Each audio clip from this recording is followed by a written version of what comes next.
Kita punya PR untuk menerima alam semesta ini dengan senang hati, dengan bahagia. Mengapa saya katakan demikian?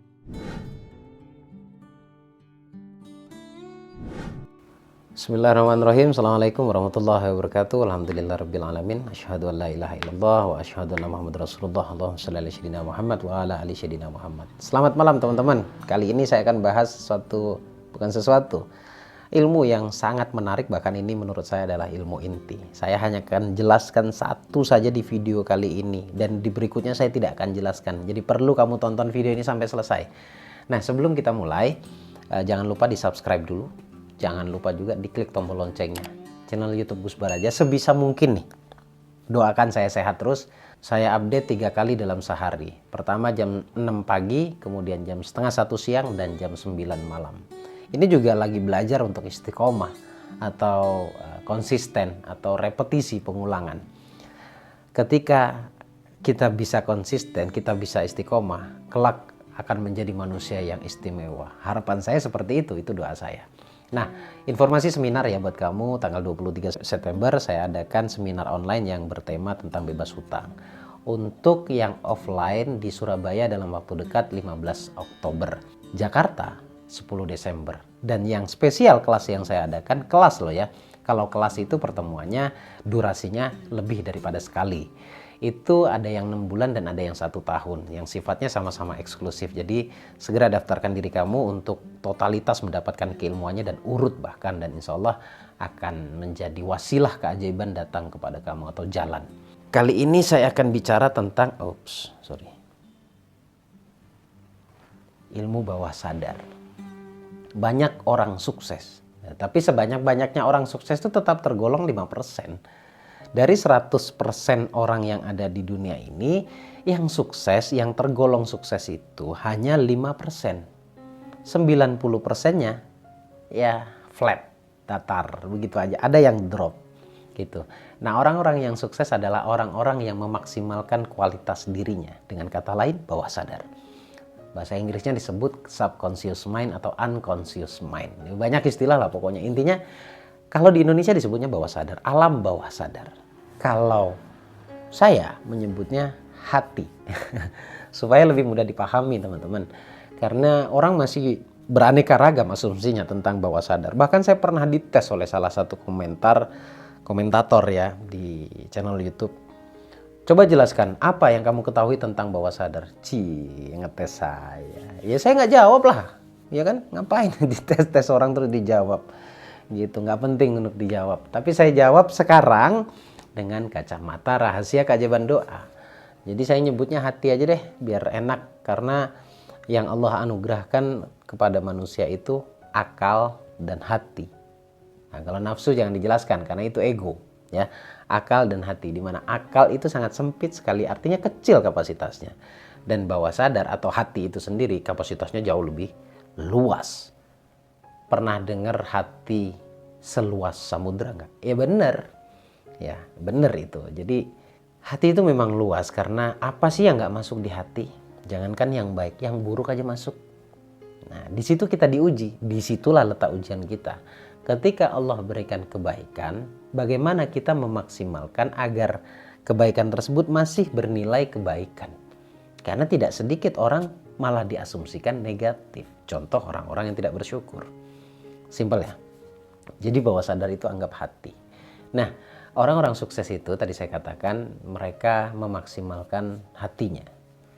Yang mereka maksimalkan adalah hubungan spiritualitas antara dia dengan Tuhan. Ketentuan sistem yang ada di alam semesta.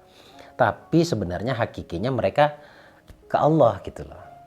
Hakikinya ke Allah. Tetapi banyak cara untuk menerapkan ini. Dulu saya pernah mengatakan bahwa alam semesta ini tidak cuma-cuma Allah ciptakan. Tapi Allah ciptakan dengan segala kemudahannya untuk manusia. Jadi bawah sadar atau hati itu sendiri bisa kita maksimalkan, dan alam semesta ini pun masuk ke dalam bawah sadar, ke dalam hati yang sifatnya adalah energi. Oke.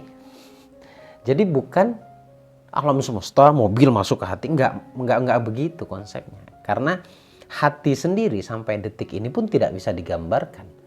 Yang teman-teman ketahui, hati yang ada di tubuh kita itu liver. Itu liver. Ada juga yang mengatakan hati di sini itu jantung. Hati itu tidak bisa digambarkan, memang tidak berwujud. Tetapi ada. Nah, yang masuk ke dalam hati ini adalah yang semua sifatnya energi.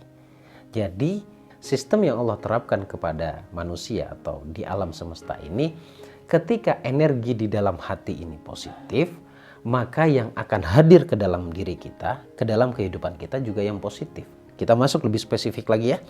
Ketika di hati kita tergambarkan satu objek dan ada dominan di dalam hati. Saya begini banget kalau sudah urusan bawah sadar ini, seneng banget saya ngebahasnya. Karena memang saya punya kompeten di sana. Karena saya seorang praktisi ya. Jadi dulu itu Bagus Baraja CMHT, Certified Master Hypnotherapy. Jadi kayak gitu ya. Saya punya kapasitas untuk menjelaskan ini. Jadi saya berikan gambarannya yang sangat mudah untuk dipahami. Sekali lagi, Allah berikan sistem yang mau tidak mau sudah pasti kita akan terlibat dalam sistem tersebut. Nah, Allah berikan perangkatnya hati. Makanya dari dulu para kiai, para alim ulama itu sering memesankan, le jogo hatimu.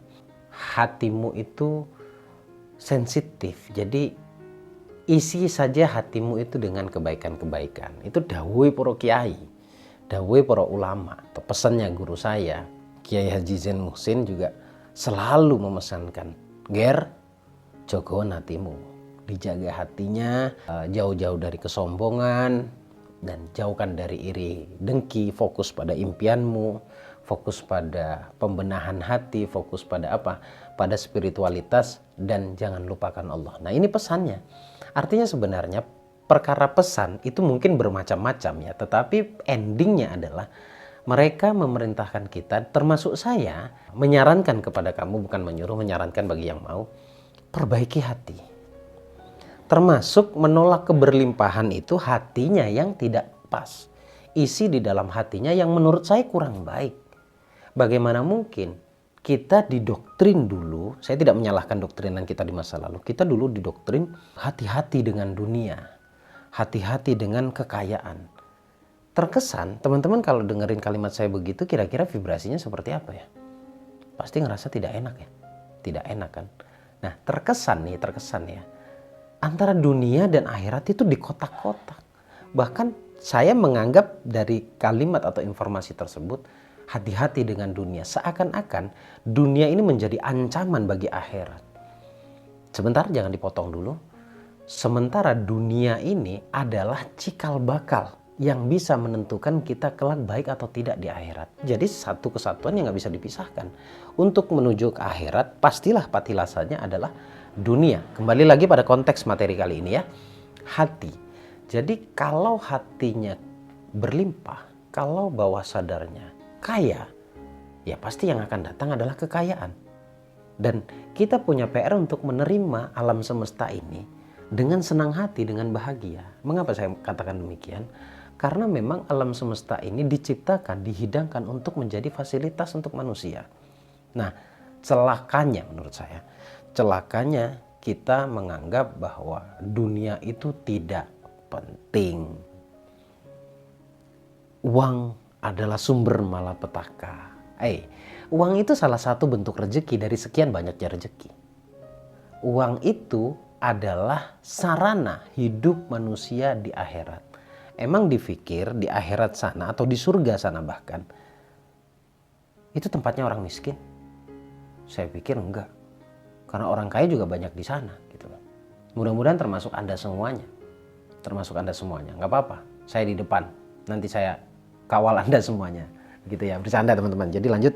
Artinya kita harus bijaksana terhadap sistem alam semesta ini yang sudah Allah hidangkan untuk kita sebagai manusia. Diterima, disyukuri. Jangan takut pada dunia. Kodratnya dunia itu tunduk pada manusia. Maka aneh sebenarnya ketika ada manusia ngerasa takut pada dunia. Aneh.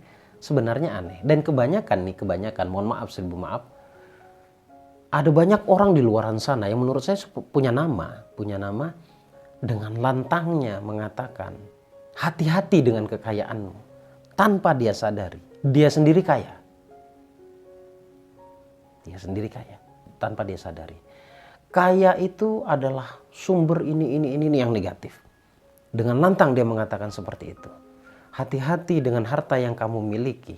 Karena harta yang kamu miliki, kamu besar tanggung jawabnya dan lain-lain. Kebanyakan kalimatnya kurang lebih seperti itu. Tetapi tanpa dia sadari, atau mungkin dia sadar, ini bahayanya kalau dia sadar. Atau dia nggak sadar bahwa dirinya kaya. Atau dia akan menganggap bahwa yang mampu untuk mengemban dunia atau kaya itu hanya dia. Dengan kata lain, penontonnya tidak mampu begitu. Menurut saya semua orang itu punya hak untuk kaya, punya hak untuk sukses, punya hak untuk bahagia. Semua orang. Nah, untuk menuju ke sana, maka yang harus dibenahi adalah sini, mindset. Mindset di dalam hati ini ya. Mindset ini bukan ini ya. Mindset itu adalah pola pikir. Bijaksananya kita. Mindset itu adalah anggapan kita terhadap apa yang kita inginkan. Misalkan kamu ingin kekayaan, kamu beranggapan apa tentang kekayaan? Itulah pola pikir. Saya akan buat ini menjadi pecah dan kamu bisa mendefinisikannya dengan enak, dengan asik gitu ya. Jadi pola pikir yang saya maksud itu adalah anggapan kita terhadap apa yang kita inginkan. Misalkan harta, uang. Apa anggapanmu terhadap harta tersebut? Apakah kamu menganggap bahwa harta tersebut adalah atau bisa mencelakakan kamu, membuat kamu sombong? Ya, belum kaya aja udah takut pada kekayaan, takut sombong. Itu juga sombong sebenarnya menurut saya.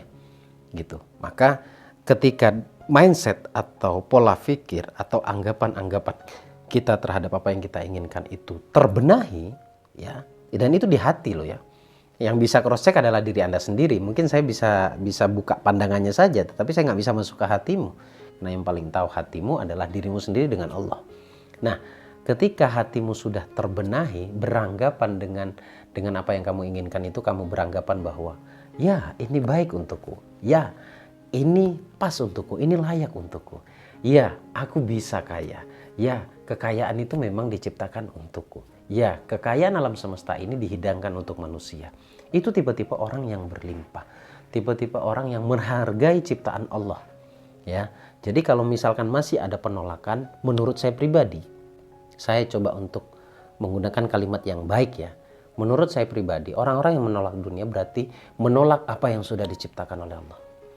Seperti itu teman-teman, semoga ini bermanfaat ya. Sekali lagi, penjelasannya singkat, padat, tapi mengarah dan bisa difahami. Jadi kesimpulan dari video kali ini, bukan amalanmu yang salah. Bukan juga gurumu yang memberikan amalan itu. Bukan juga ilmu atau edukasi-edukasinya yang bohong. Bukan juga masa lalumu yang jelek, bukan. Tetapi bijaksananya kita atau mindset kita yang harus dibenahi, atau alam bawah sadar atau hati ini yang harus dibenahi. Kalau kamu tanya caranya adalah dengan menerima semua yang terjadi dalam hidupmu, terima saja. Semua edukasi yang positif, terima, praktekkan. Insya Allah ini akan merubah paradigmamu, akan merubah mindsetmu, dan akan merubah anggapanmu terhadap keberlimpahan itu sendiri. Terima kasih, sukseslah dan tergolonglah menjadi 5% di dunia ini. Dan tergolong sukses. Saya Bagus Baraja Al-Fakir Ad-Dhaifillah. Assalamualaikum warahmatullahi wabarakatuh. Allahumma shalli ala sayyidina Muhammad. Wallahu a'lam bishawab.